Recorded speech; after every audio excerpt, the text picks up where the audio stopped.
semoga teman-teman diberikan kesehatan.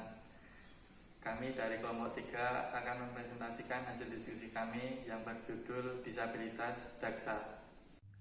Yang pertama, ada pengertian disabilitas daksa. Menurut Undang-Undang Nomor 19 Tahun 2011 tentang pengesahan hak-hak penyandang disabilitas.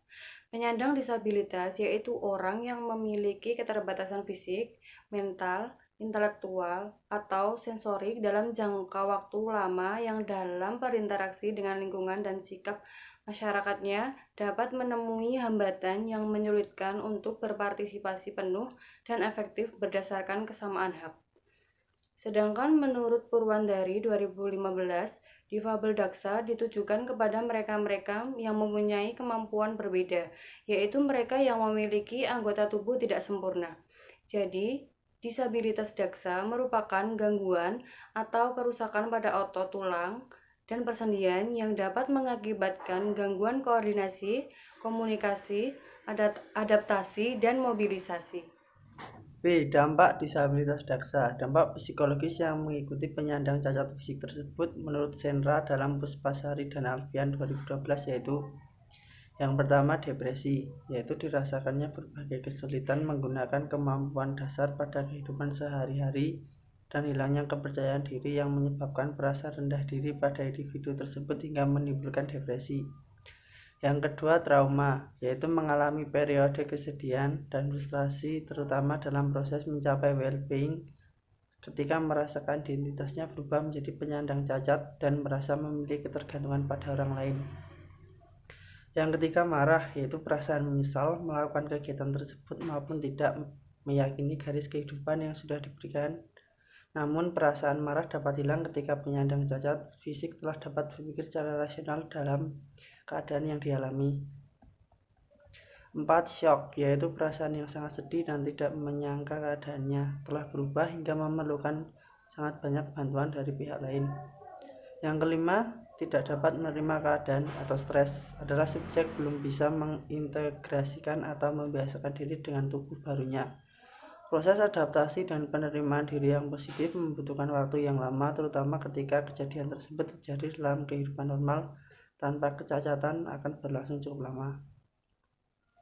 6. Berpikir untuk bunuh diri merupakan dampak ekstrim dari dampak psikologis yang mengikuti pasca kecelakaan, sehingga dapat disimpulkan bahwa tunadaksa akibat kecelakaan memiliki andil yang besar bagi seseorang mengalami depresi. Menurut Nevitt dan kawan-kawan 2009, perubahan pada kondisi fisik yang terjadi pada tunadaksa akibat kecelakaan dapat mempengaruhi perubahan-perubahan lain yang terjadi pada diri. Terdapat 4 perubahan yang terjadi meliputi perubahan emosi, perubahan motivasi, perubahan fungsi motorik, dan perubahan kognitif. Yang selanjutnya yaitu poin C, yaitu aksesibilitas disabilitas daksa. Dalam Undang-Undang Dasar 1945, Pasal 27 Ayat 2 disebutkan bahwa seluruh warga negara berhak mendapatkan pekerjaan dan penghidupan yang layak. Di sini artinya negara menjamin seluruh masyarakatnya yang tidak dibatasi oleh keadaan fisik untuk berhak mendapatkan pekerjaan. Selain itu, pada pasal 34 ayat 3 disebutkan bahwa negara ini bertanggung jawab atas penyediaan fasilitas kesehatan dan fasilitas pelayanan umum yang layak. Selanjutnya, Keputusan Menteri Pekerjaan Umum Nomor 468 KPTS 1998 di sini dijelaskan bahwa aksesibilitas itu adalah kemudahan yang disediakan oleh penyandang cacat guna mewujudkan kesamaan dalam segala aspek kehidupan dan penghidupan. Jadi di sini tidak ada perbedaan antara yang cacat dan yang tidak cacat. Semuanya berhak mendapatkan pekerjaan yang layak. Selanjutnya yaitu kriteria aksesibilitas yang baik sebagai pedoman dasar penyediaan akses pada sarana dan prasarana. Ada 4 kriteria. Yang pertama yaitu kemudahan, yang kedua adalah kegunaan, yang ketiga adalah keselamatan, dan yang keempat adalah kemandirian. Di sini saya akan menjelaskan tentang sarana dan prasarana bagi penyandang disabilitas tunadaksa. Yang pertama adalah jalur pejalan kaki atau pedestrian, di mana permukaan jalan harus stabil, kuat, tahan cuaca, bertekstur halus tetapi tidak licin. Yang kedua adalah pintu. Pintu dirancang agar pengguna disabilitas daksa mudah dalam membuka atau menutupnya. Misal, sekitar pintu masuk, sedapat mungkin hindari adanya ram atau perbedaan ketinggian lantai. Khusus pada pengguna kursi roda, maka diperlukan plat tendang yang diletakkan pada bagian bawah pintu.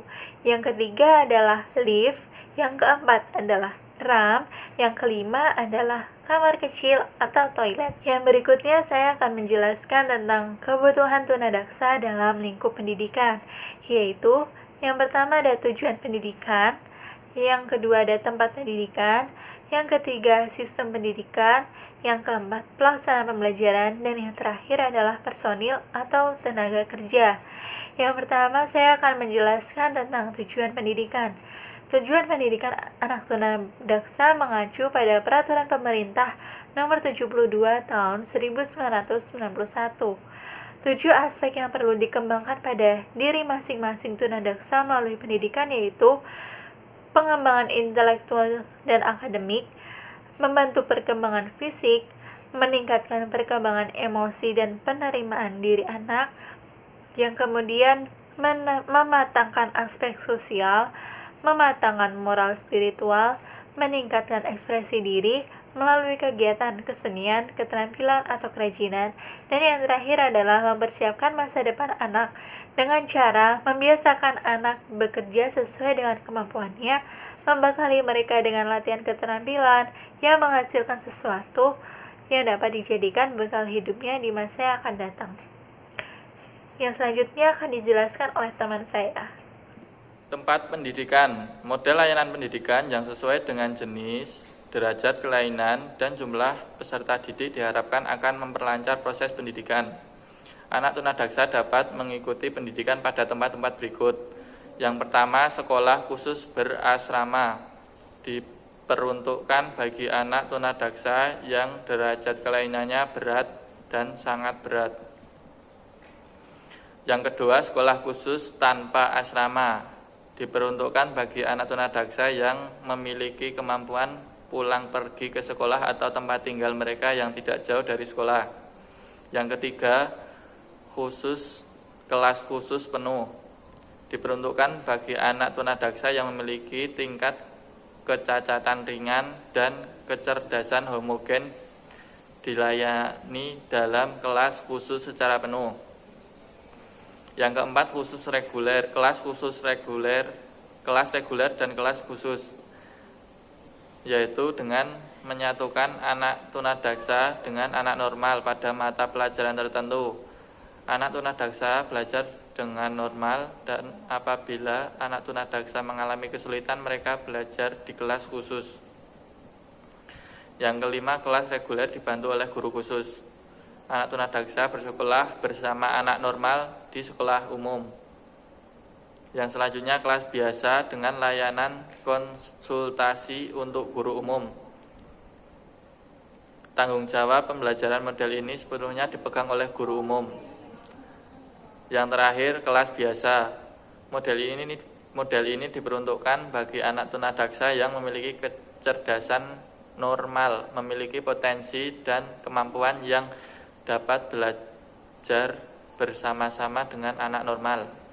Yang selanjutnya, sistem pendidikan. Sesuai dengan perorganisasian tempat pendidikan, maka sistem pendidikan anak tunadaksa dapat dikemukakan sebagai berikut. Yang pertama, pendidikan integrasi atau terpadu.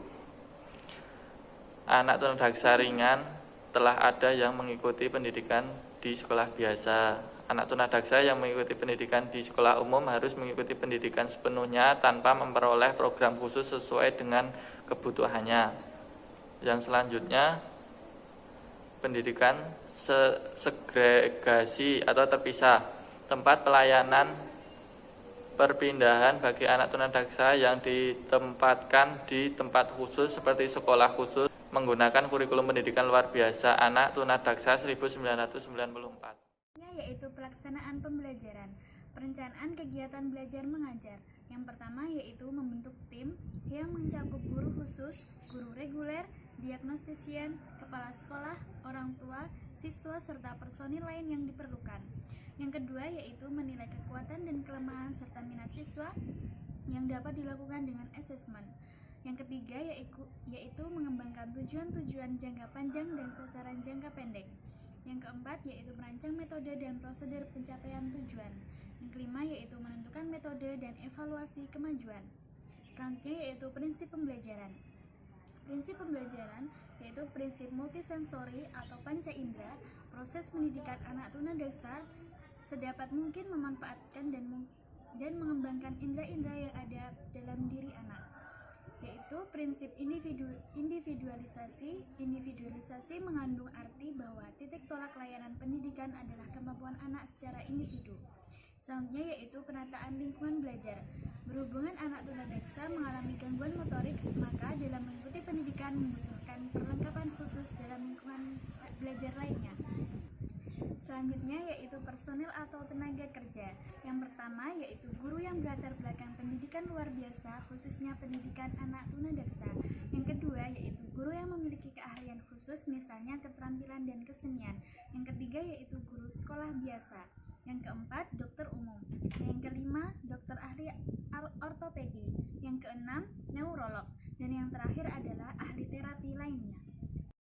Sekian materi yang dapat kami sampaikan, semoga bermanfaat. Kurang lebihnya mohon maaf. Wassalamualaikum warahmatullahi wabarakatuh.